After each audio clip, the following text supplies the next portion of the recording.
Good afternoon, everyone. This is Sir Jude, and this is our final video lecture for this school year. I'll be covering the fourth quarter reviewer and your master test in preparation for tomorrow's fourth quarter examination. All right. So I'll be switching from each assessment depending on our topic. So let's start with gas laws with Boyle's law.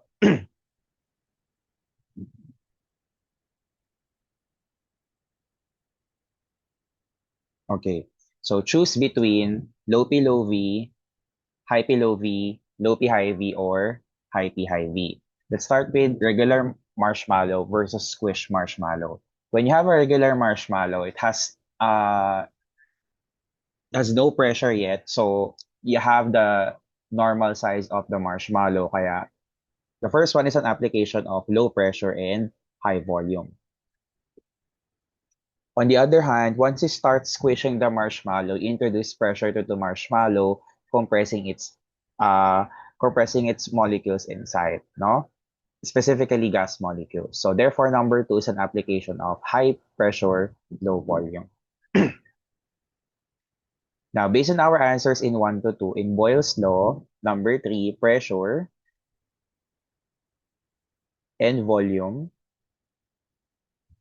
are blank proportional at constant blank. So uh, given the relationship between pressure and volume, when one of them increases, the other decreases. And when the other decreases, the other variable increases. So therefore, they exhibit indirectly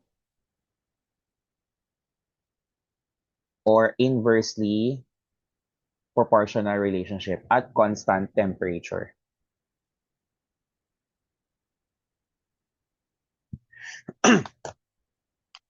Number six, graphing three will yield which graph, right? The letter. So when you graph pressure and volume, pressure with atmosphere units and liter with and volume with liter units. Therefore, the answer will be letter B.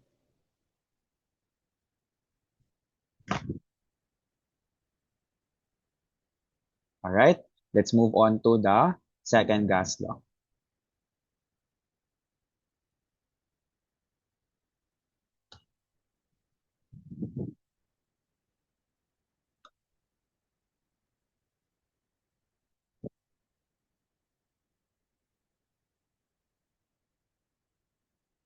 Okay.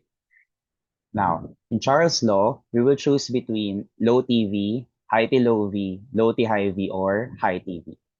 So we have cooked popcorn versus uncooked kernels. When we have cooked popcorn, you introduce heat, no, or you increase the temperature, therefore expanding the volume of the kernels, turning them into popcorn. That's why number seven is an application of high temperature and high volume.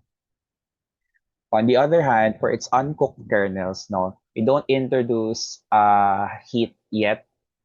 No, you don't increase temperature, so probably room temperature only. Therefore, the volume is lower. So you have lower temperature and lower volume. Now, based on your answers in number 7 to 8, in Charles' law, temperature and volume, no, are blank proportional at constant blank. So as you can see, between the relationship between temperature and volume, when one of them increases, the other variable increases as well. Now, when the other decreases, its partner decreases as well. Therefore, they exhibit directly proportional relationship, this time at constant pressure. And graphing number 9 will yield us graph represented by letter D.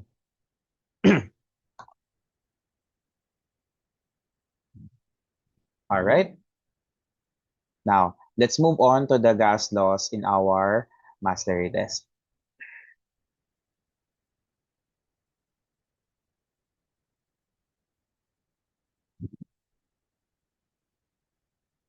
Okay, this one. Right. Number one, a nurse prepares to administer an injection using a syringe. The syringe contains 0.01 liter of air at an initial pressure of 1.00 atmosphere. The nurse pushes the plunger, decreasing the air volume inside the syringe to 0.004 liters or liter. Assume both scenarios occur at 25 degrees Celsius, which is the standard room temperature. The problem requires one to calculate the final pressure, which can be obtained using the formula P2 equals P1 times V1 divided by V2. How will you substitute the values with units in the equation? So there's no need for us to actually compute for the final pressure, no? But judging by the by the given, no? We have 0.01 liters of air as our V1 initial volume. Then 1.00 atmosphere corresponds to our initial pressure P1. And 0.004 liters is our final volume, which is V2. So when we substitute to solve for P2, no? So let's start with P1, which is 1.00 atmosphere times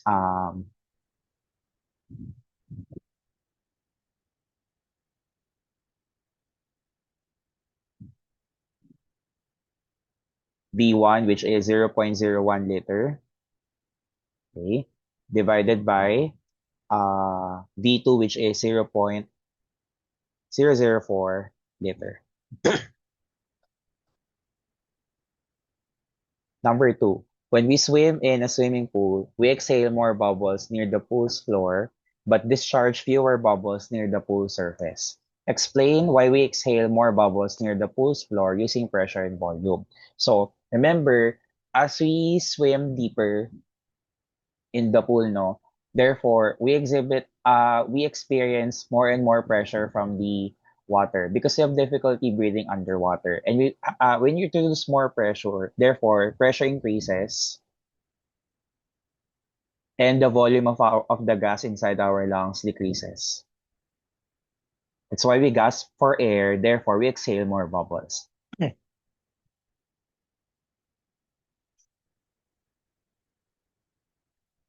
Okay?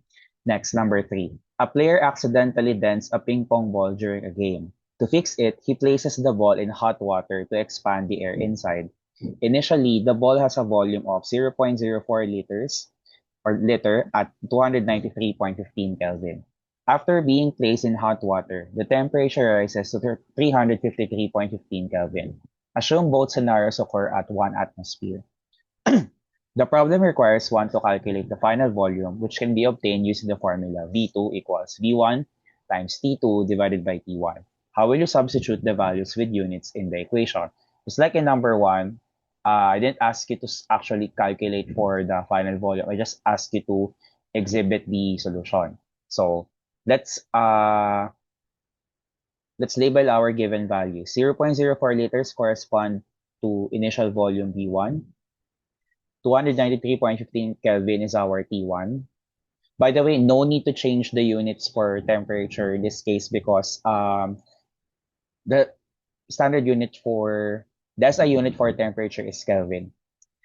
And speaking of temperature, our final temperature is 353.15 Kelvin, making this one T2. So to solve for V2, all we have to do is plug in V1, which is 0.04 liter, times T2, which is 353.15 Kelvin, divided by our T1, which is 293.15 Kelvin.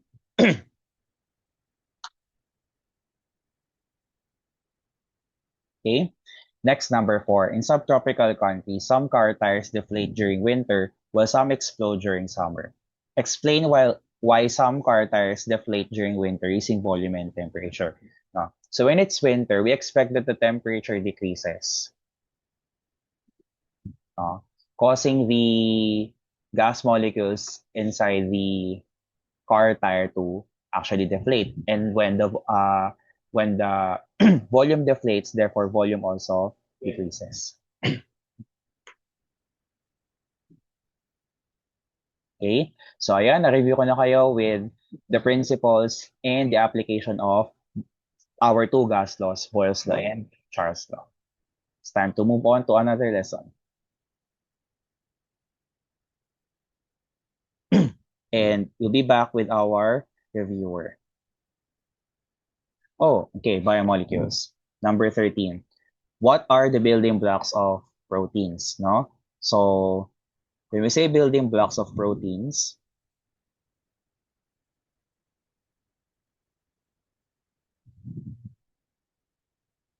I'm actually asking for amino acids. Number 14, what do you call the CONH bond that links the building blocks of proteins, no? So, this CONH bond that links amino acids are called peptide bonds.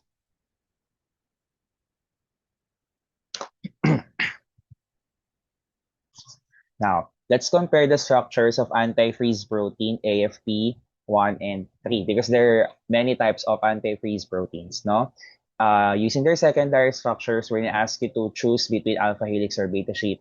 And their tertiary structures, we're going to ask you to choose between fibrous or globular. Let's start with AFP1 and AFP3 with their secondary structures first. In AFP1, the colored strand is purple.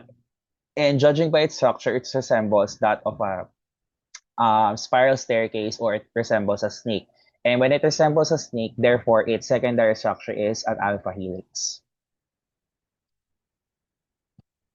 Okay. Now for AFP3, its colored protein region is or resembles like a ribbon or a corrugated box. And when you have that conformation, you follow a beta sheet shape.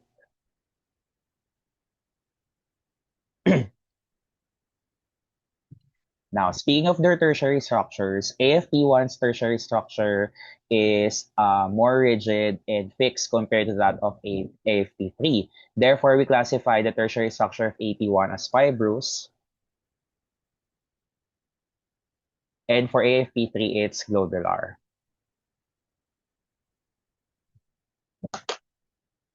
And we expect, given their structures, we expect AFP1 as a fibrous molecule to be hydrophobic, so it won't probably mix with water, while AFP3 to be hydrophilic, meaning it will mix with water.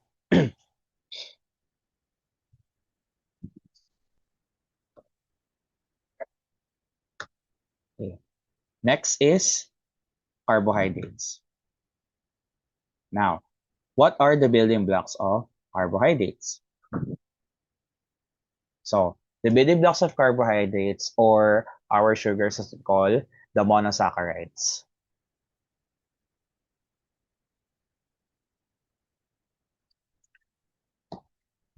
Meaning you have one sugar unit. Below are the structures of lactose, the milk sugar, maltose, the malt sugar, and sucrose, the table sugar. How will you classify the three according to their number of sugar units? As you notice, each structure, all structures above have two sugar units. Therefore, we will classify them as disaccharides.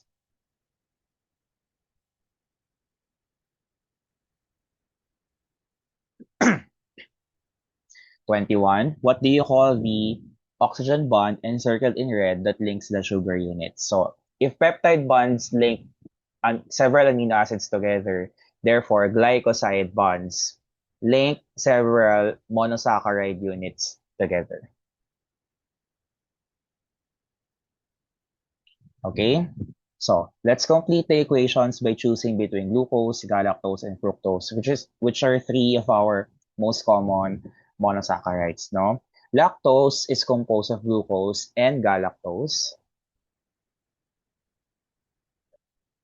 Maltose is a combination of glucose and another glucose unit, meaning it is two glucose units, no? While sucrose is a combination of glucose and fructose. Ayan. I focus much on disaccharides because this is where some of you are confused, no? So you don't need to worry about them in our upcoming examination because all structures of the monosaccharides will be provided to you.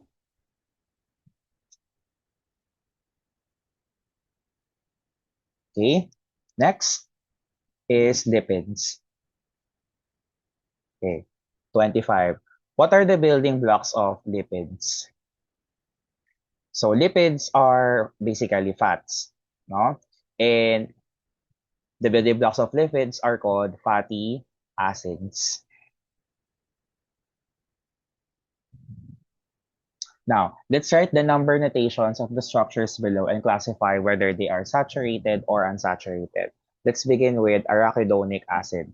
So, when we count, or when we have our number notations, let's start counting the number of carbon atoms, no? And the number of carbon atoms begin with the carbon bond, double bonded to oxygen here. So this is 1, 2, 3, 4, 5, 6, 7, 8, 9, 10, 11, 12, 13, 14, 15, 16, 17, 18, 19, and 20.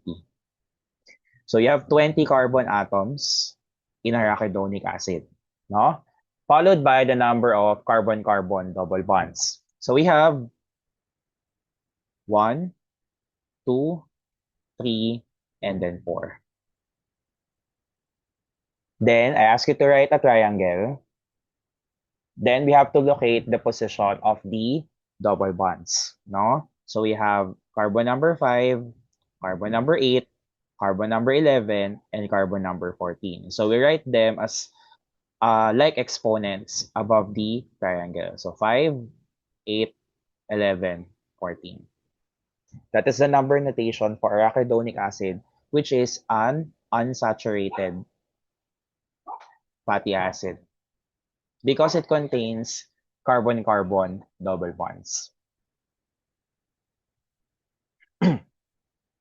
Now, fuloric acid, just like what we did with arachidonic acid, let's start counting from the carbon attached double bonded to oxygen. So we have 1 here, 2, 3, 4, 5, 6, 7, 8, 9, 10, 11, then 12. So we have 12 carbon atoms. And as I notice, we have no carbon-carbon double bonds. That's why the number that we should be writing is 0. And because it has no carbon-carbon double bonds, therefore we will classify lauric acid as saturated.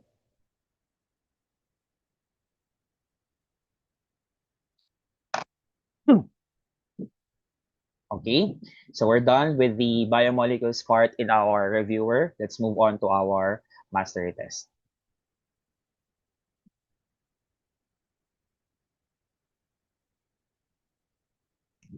All right, let's complete the table.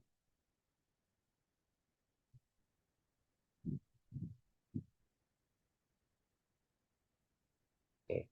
Alpha-bungarotoxin is a deadly venom produced by the snake called the many-branded krait, while myosin is a major protein found in muscle fibers.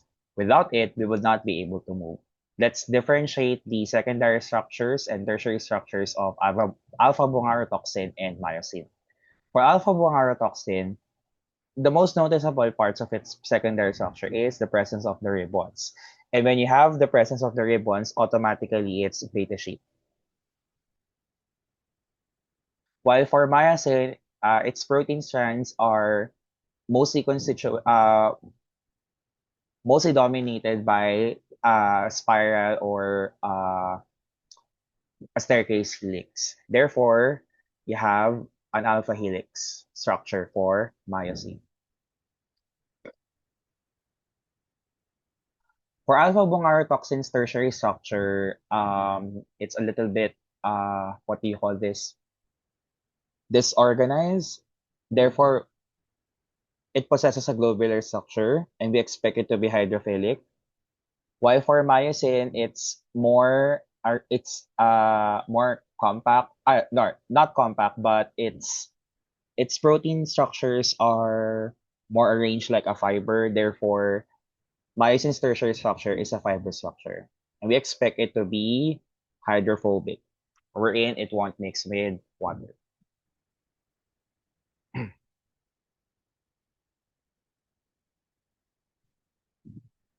Okay, next. Okay. We have our carbohydrates part. No? Ito yung sinasabi kong I'll be providing you the structures of monosaccharides when I finally ask you about disaccharides, okay? So below are the structures of monosaccharides first, no? Glucose, the blood sugar, fructose, the fruit sugar, and galactose, the milk sugar. And then also in the second table, we have the structures of three disaccharides. We have the malt sugar, the milk sugar, and the table sugar. So for the disaccharide equation for the malt sugar, it's already provided for us. So glucose plus glucose, we have maltose.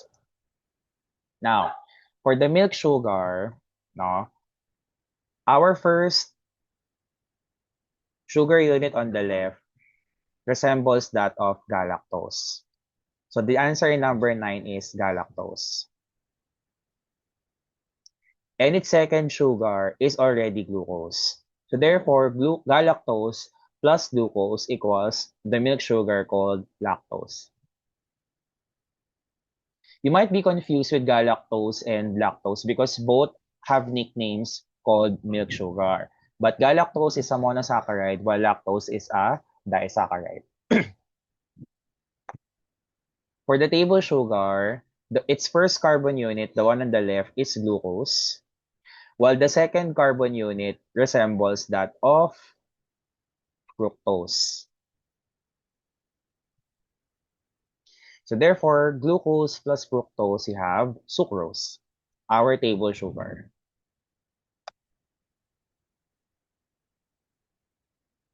Okay? Next, let's focus on lipids.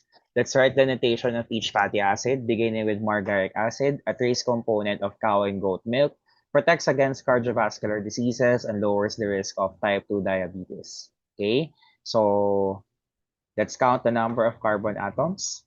For margaric acid, we start with carbon double bonded with oxygen. 1, 2, 3, 4, 5, 6, 7, 8, 9, 10, 11, 12, 13, 14, 15, 16, 17. So it has 17 carbon atoms and no or zero carbon-carbon double bonds, making it a saturated fatty acid, which is totally different to that of phenicic acid, which is obtained from pomegranate seed oil, lowers cholesterol, reduces blood pressure, and improves overall cardiovascular function. No? Let's start counting the number of carbon atoms first. 1, 2, 3, 4, 5, 6, 7, 8, 9, 10, 11, 12, 13, 14, 15, 16, 17, 18.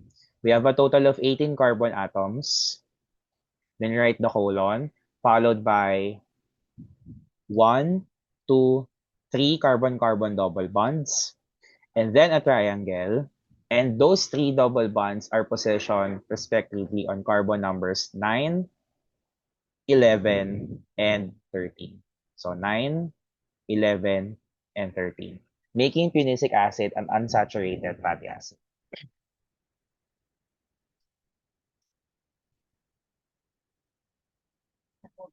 So that's biomolecules for you. Let's move on to probably my favorite topic this quarter.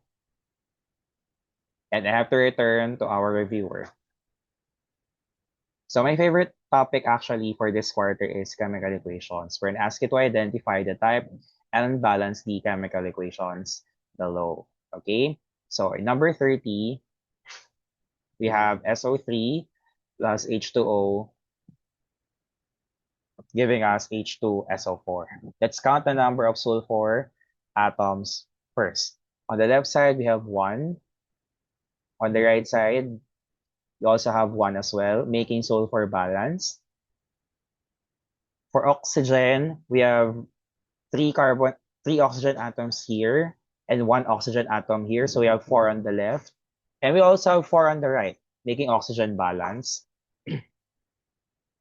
Okay.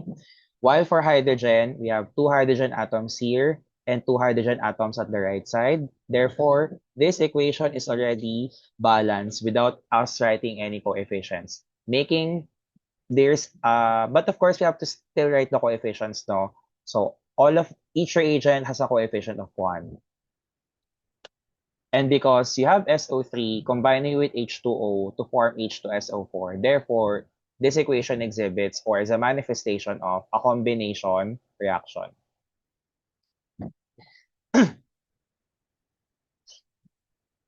For number 31, Fe plus Na3PO4 becoming FePO4 plus Na. So I think it's best to start with Na because it's the only element here that's not balanced at face value, no? So you have 3 Na atoms here and only 1 here. So therefore, the coefficient at Na will be 3. Okay. And aside from that, Fe and PO4, we don't have any problems with them. Therefore, the first three coefficients are, all of them are 1. And as you can notice, Fe is originally single on the left, on the reactant side, and Na is paired with PO4 at the reactant side as well. But when it comes to the product side, Fe is now paired with PO4 and Na is left alone or single. Therefore, 31 exhibits single replacement.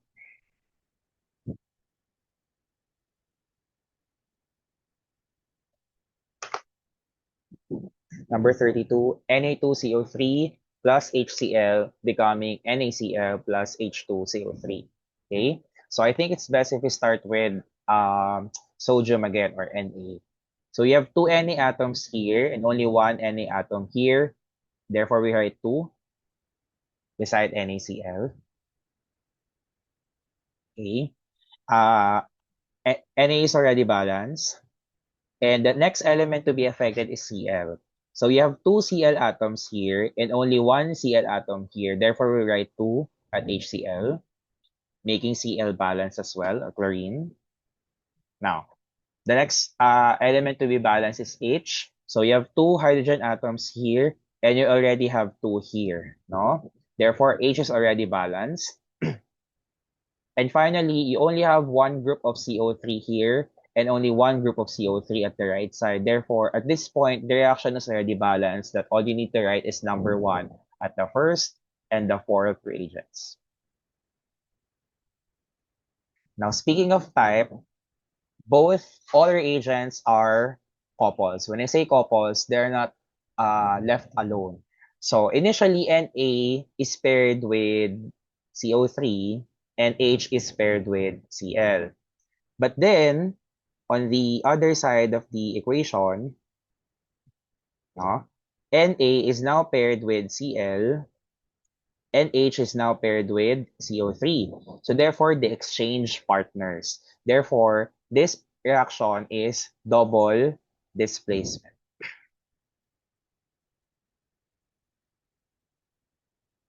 Walang iiwang mag-isa pagdating sa double displacement because nagpalitan po sila ng partners. Okay.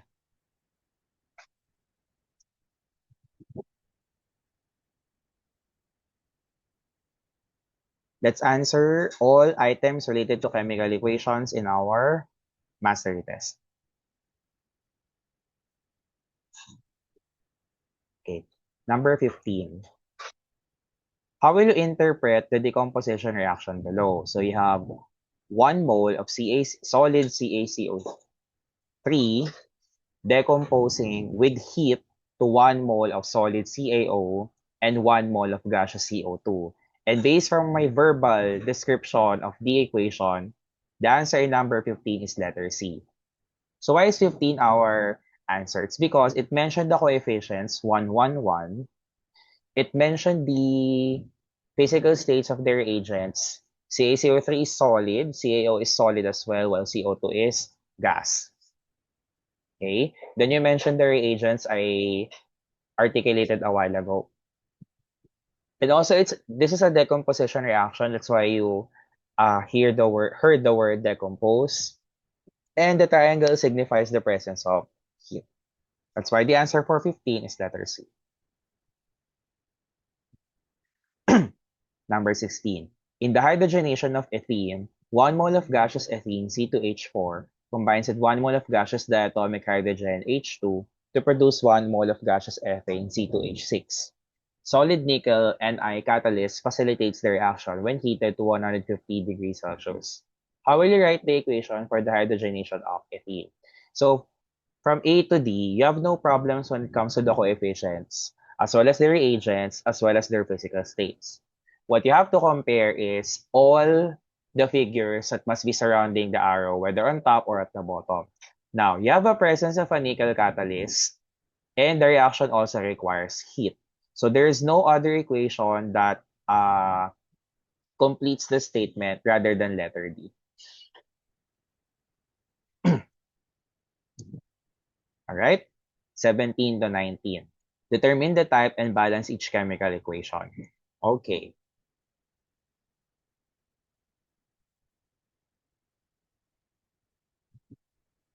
HGO decomposing to Hg plus O2. So this is decomposition. No? And the best way to start is with oxygen because oxygen is the element is the unbalanced element. You have one oxygen atom here, you have two oxygen atoms here, therefore I will write two here at HGO. And the next affected element is Hg. So you now have two Hg atoms here and only one here. So therefore, I will also write number 2 beside mercury or Hg, making the coefficient with O2 1. Okay. Next is number 19. Number 19, you have C5H8 plus O2 forming CO2 plus H2O. The presence of O2, CO2, and H2O piggybacks combustion. And in combustion, we always start balancing with carbon atoms. So you have 5 carbon atoms here and only one here. So I will write 5. You have followed by hydrogen. You have 8 hydrogen atoms here and only 2 here. So for 2 to become 8, you have to multiply H2O by 4.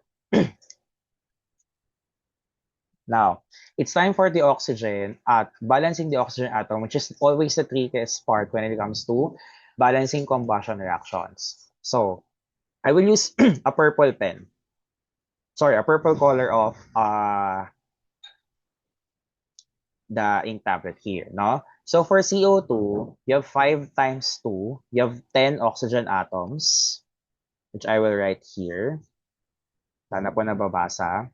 And for H2O, you have 4 here times 1 oxygen atom, you have 4. So you have 10 plus 4, giving us 14 oxygen atoms on the right side, and you only have 2 on the left side. So for 2 to become 14, you have to multiply O2 by 7. Okay?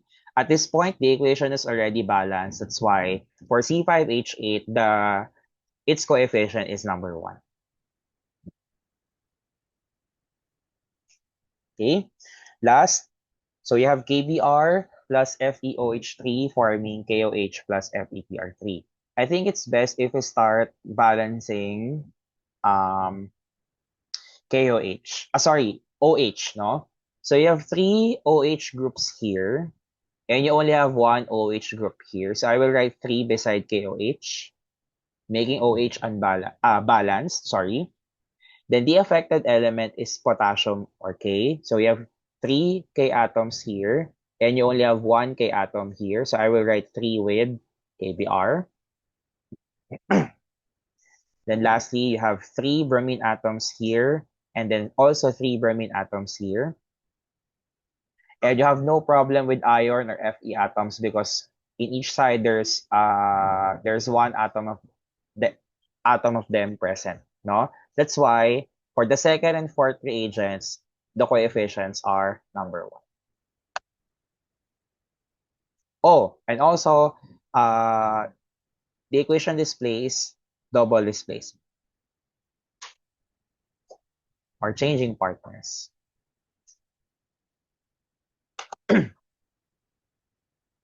Okay, we're now down to our last part, last lesson, basically in not only in this quarter chemistry but also in grade 10. Okay. Factors affecting the reaction rate or simply reaction rate. Determine the factor affecting the reaction rate in each scenario. So our options are affinity, catalyst, concentration, particle size, stirring, and temperature. Let's start with 33. Fire spreads faster in shredded wood than large logs. So shredded wood, you start to what do you call this? When you are shredding something, you're reducing or you are tearing the large log into several pieces or demolishing them. So therefore, we're comparing something with lower surface area, which is large logs, compared to higher surface area, which is shredded wood, allowing fire to spread faster. Therefore, for number 33, particle size affected the reaction rate. 34. A dieting person activates a blender for his fruit smoothie. And the process of a blender um, allows the ingredients to mix. And mixing is synonymous with the word stirring.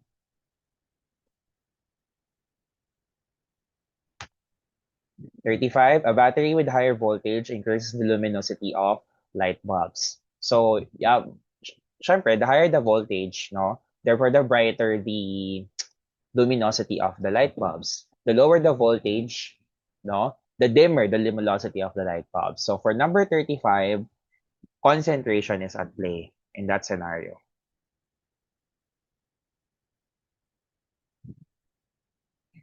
Number 36, white blood cells or WBC become more active in destroying pathogens when we have fever. They're actually, speaking of fever, no? Um, there, tawag dito, mas may sakit or nilalagnat yung tao and doon mas nagiging active ang white blood cells. Therefore, temperature is at play here.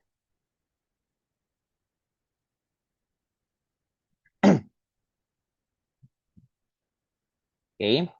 Number 37, a printer removes the paint stains in his paintbrush using a paint thinner. So, the paint is compatible with that of the paint thinner. That's why you can't remove paint with just water. You have to remove paint with paint thinner. Therefore, as I mentioned the word a while ago, compatibility is synonymous with the term affinity. You either mix with each other or not. And lastly, a lactose intolerant person who has not drunk milk for a long time suffers from stomach aches as his enzyme lactase has been inactive.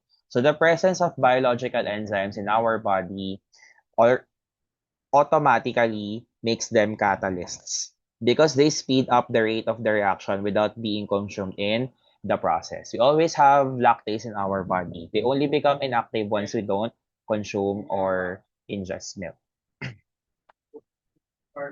Okay? And we're now officially done with the reviewer. No? Let's save the last minutes of this video in our master test. Choose a pair of substances that will mix because both are hydrophilic. So we have to choose two substances that love water. And our answers here are food coloring and household bleach. Melted crayons are made out of wax, and as we know, wax is a lipid and lipids do not mix with water. Shoe polish is oil-based and oil doesn't mix with water. So melted crayons and shoe polish, both of them are hydrophobic, not hydrophilic.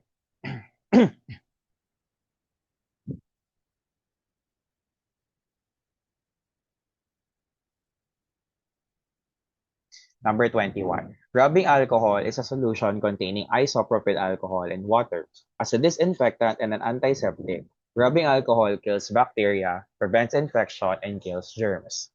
So 70% rubbing alcohol is a combination of 70% isopropyl alcohol and 30% water, while 90% rubbing alcohol is a combination of 90% isopropyl alcohol and 10% water. Between Between the two alcohol solutions, 70% rubbing alcohol is frequently advertised and sold to customers because it disinfects without harming human skin. Why is the 90% rubbing alcohol not as advertised and sold to customers, even if it can exterminate more bacteria and germs? Okay, this is an economics-related question, no? So bakit nga ba ang 70% alcohol mas binebenta compared sa 90% alcohol? Hindi ba't mas makakapatay ang 90% alcohol? Because the higher alcohol concentration poses greater harm to our human skin. It can cause redness, itchiness, even irritation, no? So, ayun. So, napatay nga yung bacteria, mas maraming mapapatay na bacteria to the point na masasaktan din naman yung balat natin. Okay? Next.